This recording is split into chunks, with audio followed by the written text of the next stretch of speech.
Hello guys, welcome back to our channel. তোমরা সবাই কেমন আছো? আশা করি তোমরা সবাই খুব ভালো আছো। আজকে রথযাত্রার শুভেচ্ছা জানাই তোমাদের সকলকে। আর আজকে আমি আর আমার একটা ফ্রেন্ড বেরিয়ে পড়েছি রথযাত্রার মেলা দেখতে। কিন্তু দেখো কি বৃষ্টিটাই না নেমেছে। আমরা তাই সেটাই ভাবছিলাম যে আদৌ যেতে পারবো কি না। কিন্তু তারপরে অনেক চিন্তা ভাবনা করার পর দেখি বৃষ্টিটা একটু কমেছে। তারপর আমরা দুজনে আবার হাঁটতে হাঁটতে চলে গেলাম।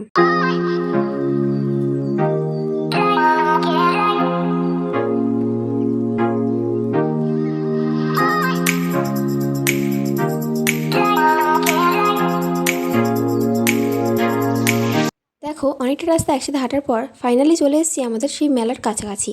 এবার এই রাস্তাটা দেখো, দুপাশ থেকে কত গাছই না বসেছে। কিছু কিছু গাছের নামও তো এমন যেটা উচ্চারণ করতে গেলে দাঁতই ভেঙে যাচ্ছে।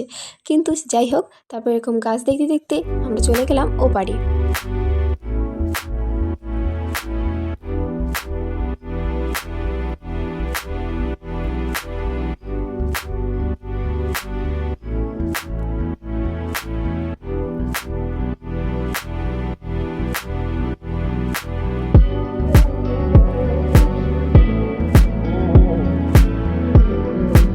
তো দেখো মেলায় ঢুকতে না ঢুকতে দেখি কতটাই না কাদা হয়েছে না বৃষ্টির কারণে, কত লোকের কত ক্ষতি হয়ে গেল। তারপর আমি 250 গ্রাম জিলিপি কিনে নিলাম, আর তারপর বোনের জন্য এই একটি পাখা।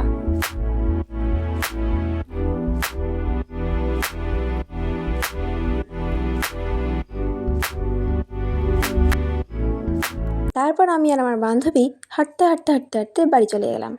ভিডিওটি কেমন লাগলো তোমরা সবাই কমেন্টে জানিও এবং লাইক সাবস্ক্রাইব করে দিও। আর এটি আমার ছিল ফার্স্ট ব্লগ। যদি ভালো লাগে তো তোমরা সবাই সাবস্ক্রাইব করো এবং পাশে থেকো। আজকের মতো এই পর্যন্তই, টাটা।